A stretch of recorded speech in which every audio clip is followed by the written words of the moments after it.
Imagine a city where every street became a graveyard, where men froze to death in trenches, women starved in basements, and some resorted to eating the dead just to survive. That city was Stalingrad. Between 1942 and 1943, more than 2 million lives were swallowed here, more than the US and UK lost in the entire war combined. This wasn't just a battle, it was hell on earth, and it was the battle that shattered Hitler's dream of conquering the East. The Battle of Stalingrad wasn't simply another clash in World War II. It was the deadliest battle in human history, a titanic struggle that stretched for 200 days and nights. From the blazing summer of 1942 into the frozen hell of February 1943, Stalingrad became the stage for unthinkable suffering and unyielding defiance. A German soldier later wrote in his diary, "Stalingrad is no longer a city. By day, it is a cloud of burning smoke, a vast furnace lit by the flames." To him, it was as if the earth itself had caught fire. But it was not just fire that consumed Stalingrad, it was blood. Entire Soviet divisions were annihilated in days. German battalions, once confident and disciplined, were ground down to scattered survivors, hiding in rubble. Civilians, mothers, children, the elderly, were trapped between them, reduced to shadows of life as famine, disease, and bombardment tore through the city. The death toll defies comprehension. Estimates place the total number of dead, wounded, and missing at nearly 2 million, more than the population of some nations, extinguished in a single city. Yet Stalingrad was more than statistics. It was a place of symbolism and pride. For Joseph Stalin, it bore his name, a city that could not, must not fall. For Adolf Hitler, it was a prize he could not resist, both strategically and personally. On the banks of the Volga River, amidst factories and smokestacks, stood the city that would decide the fate of his grand crusade in the East. Strategically, Stalingrad was a gateway. Control of the Volga meant control of supply lines, and beyond it lay the oil-rich Caucasus, the fuel of modern war. For Hitler, victory here would not only cut the Soviet Union in two, but also deliver the resources he craved. And so, what began as a campaign for oil and prestige spiraled into something far greater, a clash of wills that would engulf armies, swallow civilians, and mark the turning point of World War II. But before the city could become a graveyard, it first had to become a target. And in the summer of 1942, Hitler set his eyes on Stalingrad. When Operation Barbarossa launched in June 1941, Hitler's armies thundered deep into the Soviet Union, conquering vast territories at lightning speed. Though checked outside Moscow in the bitter winter, by the spring of 1942, Hitler remained convinced the Red Army was on the brink of collapse. He prepared a new offensive, Case Blue, aimed at seizing the oil-rich Caucasus. Without fuel, Hitler believed the Soviet war machine would grind to a halt. But in Hitler's mind, oil was not enough. His gaze fell upon a city along the Volga, Stalingrad. To capture it would choke Soviet supply lines, severing the artery that carried men and resources north and south. And beyond strategy, there was pride. How could the Führer resist the chance to wipe Stalin's name from the map? To take Stalin's city would be a propaganda triumph, a personal duel between dictators. On July 23, 1942, Hitler issued the order. Stalingrad was to be taken. His decree was ruthless. Civilians were to be annihilated, survivors deported or enslaved. The German Sixth Army, commanded by General Friedrich Paulus, marched east with iron confidence. Behind them came the armored fist of the 4th Panzer Army. Then came the fire. On August 23, 1942, the Luftwaffe unleashed one of the most destructive bombing raids in history. Wave after wave of German bombers dropped more than 1,000 tons of explosives on Stalingrad. In less than 48 hours, the city was transformed into a furnace. Entire districts vanished. An estimated 40,000 civilians were killed in a single day. Survivors recalled the sky glowing red at night, and by day, a pall of black smoke that hid the sun. A German pilot described strafing civilians on the Volga, writing coldly, "We saw people scatter like ants. We laughed as we fired." For those on the ground, there was no laughter, only terror. A Soviet survivor remembered, "The earth trembled. Mothers clutched their children. There was nowhere to run." Yet the bombing did not bring collapse. Instead, the ruins gave the Soviets cover. Stalin ordered fresh troops ferried across the Volga to reinforce the city. In September, General Vasily Zaitsev took command of the defense. He told his men plainly, "We will defend the city or die in the attempt." By autumn, German troops poured into the suburbs. They had captured Paris in weeks, smashed through Kiev in days. But here in Stalin's city, the ruins would not yield so easily. Instead of a swift victory, Paulus's Sixth Army found itself stepping into a nightmare, a war fought not on open plains, but inside shattered factories, sewers, and stairwells. The Germans thought the city was theirs, but what awaited them was a kind of warfare so savage they called it the Rat War. Stalingrad was no longer a city. It was a labyrinth of ruins, smoke, and rubble. To fight here was to descend into madness. German soldiers gave it a name, Rattenkrieg, the Rat War. Unlike the sweeping tank battles of the steppe, this was a war of cellars, staircases, and sewers. Every ruin, every pile of rubble, every cellar had to be conquered separately. One officer wrote, "Streets became death traps. Entire companies were annihilated just to capture a single apartment block. Fighting was so close, soldiers could hear their enemies breathe. Germans advanced room by room, Soviets defended floor by floor. Grenades were tossed down stairwells, bayonets clashed in kitchens, flamethrowers turned basements into furnaces. Sewer tunnels became highways of death, with men crawling in darkness only to meet each other face to face with knives." One soldier recalled, "We fought for a factory as if it were the last stronghold on Earth. We took the ground floor, lost the roof, held the basement, and fought for the stairwell." This was not a metaphor. This was daily life in Stalingrad. The Red October factory, the tractor works, and the grain elevator became fortresses. The grain elevator in particular was defended by just a few dozen Soviet troops who held out for days against overwhelming odds. When it finally fell, German soldiers reported they found the defenders still at their posts, their weapons empty, their bodies slumped in place. Amid this chaos, snipers turned the city into a hunting ground. The most famous was Vasily Zaitsev, a Siberian shepherd who became a legend. Crawling through debris, he picked off German officers one by one, claiming over 200 kills.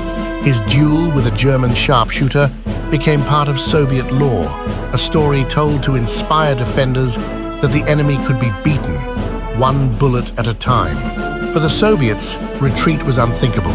Stalin's infamous Order 227, not one step back, was enforced by NKVD units who stood behind the front lines, ready to shoot deserters. Yet most defenders didn't need a gun at their back. "There is no land beyond the Volga," they said, and they meant it. Meanwhile, civilians clung to survival. Stalin had refused to evacuate the entire population, believing their presence would force soldiers to fight harder. And so tens of thousands of women, children, and the elderly remained. They starved in cellars, boiled water tainted with ash and corpses, and scavenged burnt grain from the ruins. By the end, only a fraction would still be alive.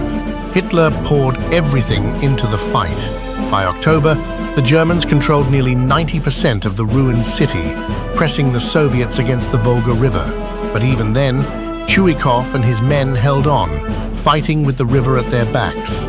Soviet reinforcements, ferried across under fire, kept the defense alive. And while the Germans bled themselves dry in the rubble, far to the north and south, the Red Army was preparing something far greater, a counterstrike that would turn the battle upside down. The Rat War had trapped the Germans in the ruins, but outside the city, a storm was gathering. The Soviets called it Operation Uranus. The Soviets understood a critical truth. The German front line was strong in the city itself, but its flanks were dangerously weak. To protect the Sixth Army, Hitler had stationed Romanian, Italian, and Hungarian divisions. These troops were brave, but poorly armed, lacking tanks and heavy anti-tank weapons. They faced the full power of the Red Army with little more than rifles, a few outdated guns, and sheer desperation. Marshal Georgy Zhukov and General Alexander Vasilevsky crafted a bold pincer movement. The idea was simple but devastating. Smash through the Axis flanks, north and south of Stalingrad, then drive west to encircle Paulus's entire army. Stalin approved the plan. The trap was set. November 19, 1942. At dawn, the steppe shook as 3,500 Soviet guns opened fire. A blizzard howled across the plain, cloaking the advance. Then came the tanks, thousands of them, roaring forward. Against this storm, the Romanian Third Army crumbled almost instantly. "The Russians are everywhere," one Romanian officer radioed in despair. Within hours, the line dissolved. The next day, the southern flank collapsed as well. Soviet armor punched through the Romanian Fourth Army, scattering it in panic. Entire units surrendered or fled, leaving massive gaps. Red Army columns poured through, driving deep into the rear. By November 23rd, just 4 days after the offensive began, the northern and southern pincers met at the town of Kalak-on-the-Don. The jaws snapped shut. The German Sixth Army, nearly 300,000 men, was encircled. Inside the pocket, shock gave way to dread. A German soldier wrote, "We are trapped like rats. There is no way out." The Soviets celebrated. In Moscow, church bells rang for the first time since the revolution. Stalin announced that the tide of war had turned. Hitler, however, refused to face reality. He raged at his generals and forbade any breakout attempt. Paulus was ordered to stand fast and hold Stalingrad at all costs. Hitler promised that the Luftwaffe would supply the army by air until relief arrived. But this was a fantasy. To keep Sixth Army alive required 700 tons of supplies per day. At best, the Luftwaffe managed 100. Fuel ran dry. Bread was stretched with sawdust. Soldiers starved as the Soviet ring tightened. In December, Field Marshal Erich von Manstein launched a desperate relief effort, Operation Winter Storm, with his panzer divisions driving towards Stalingrad. They reached within 50 kilometers of the pocket. The men inside listened for the rumble of tanks that never came. Paulus begged for permission to break out and link with Manstein, but Hitler's order was final. The Sixth Army will stand fast. By Christmas, the relief had stalled. The men inside Stalingrad knew they were abandoned. Winter deepened, temperatures dropped below -30, and the Sixth Army's agony truly began. Trapped, starving, and freezing, the once proud Sixth Army faced its final collapse. The end was near. The jaws had closed.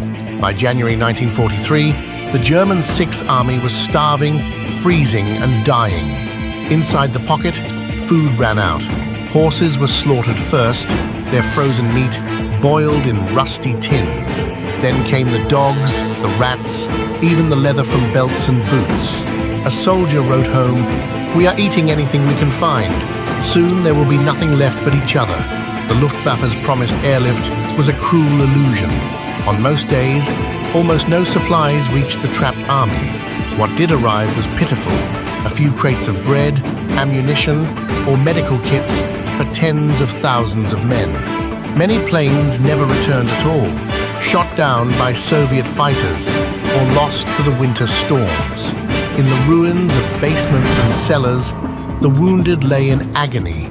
Field hospitals overflowed with the dying. Paulus radioed Berlin, 18,000 wounded, without bandages or medicine. The reply from Hitler's headquarters was silence, then a command. Stand fast. Frostbite turned hands and feet black. Soldiers wrapped rags around their boots, but it was no use. Men froze to death at their posts, rifles still clutched in their hands. Others wasted away, skeletal, too weak to stand. "The snow is littered with bodies," one survivor remembered. We can no longer bury them.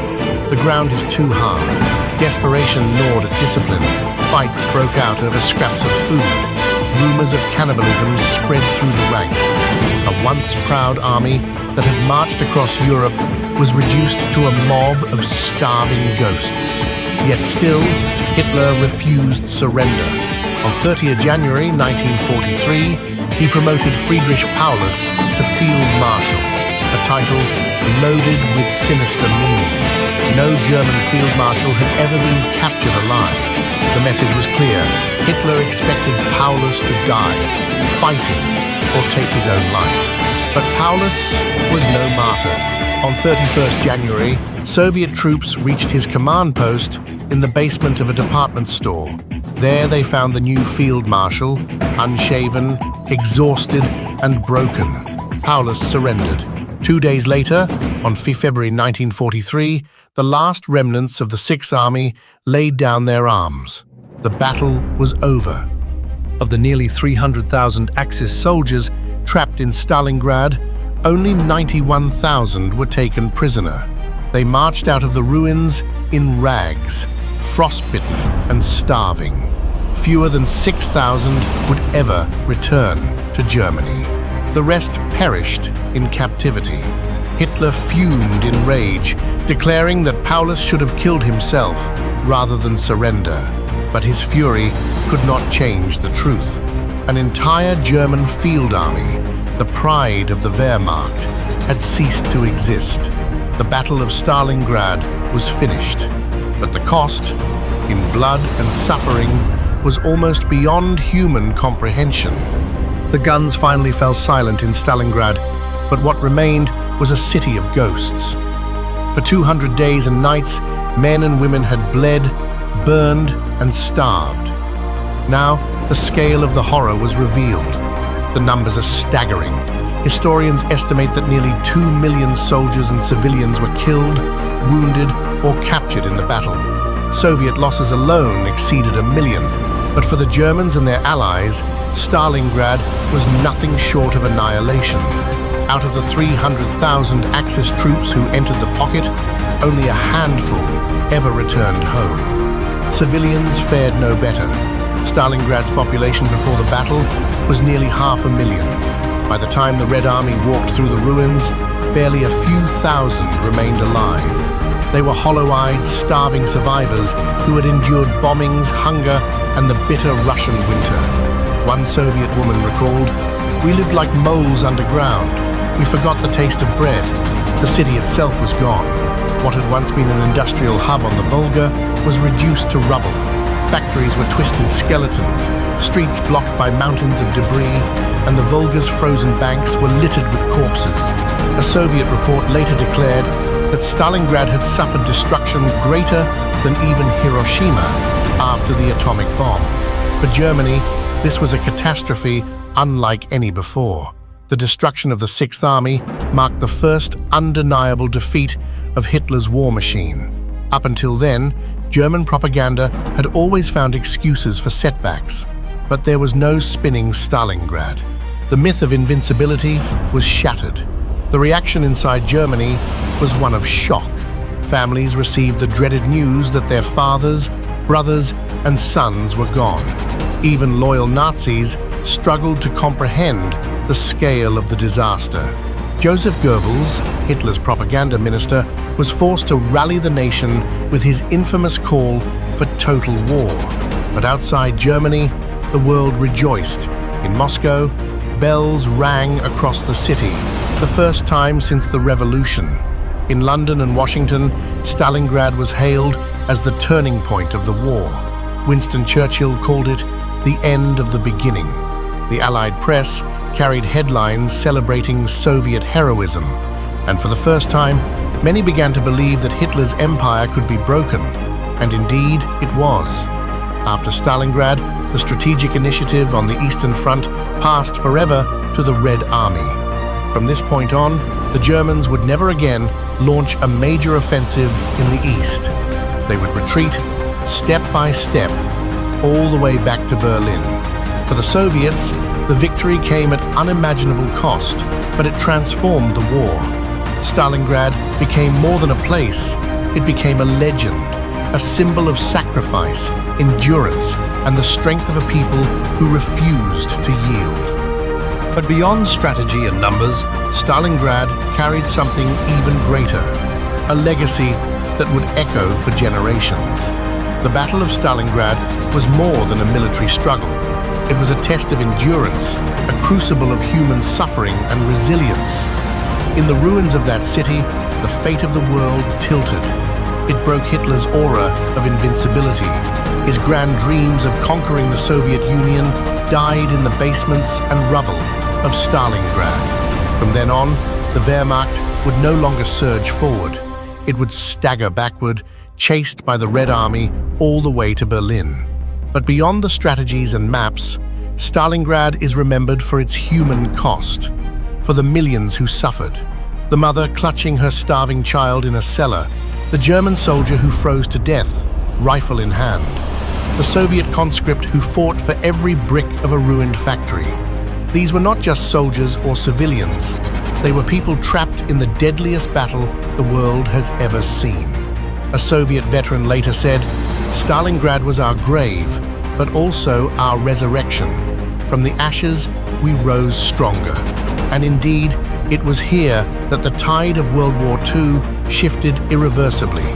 Today, the city has a new name, Volgograd, and it has been rebuilt.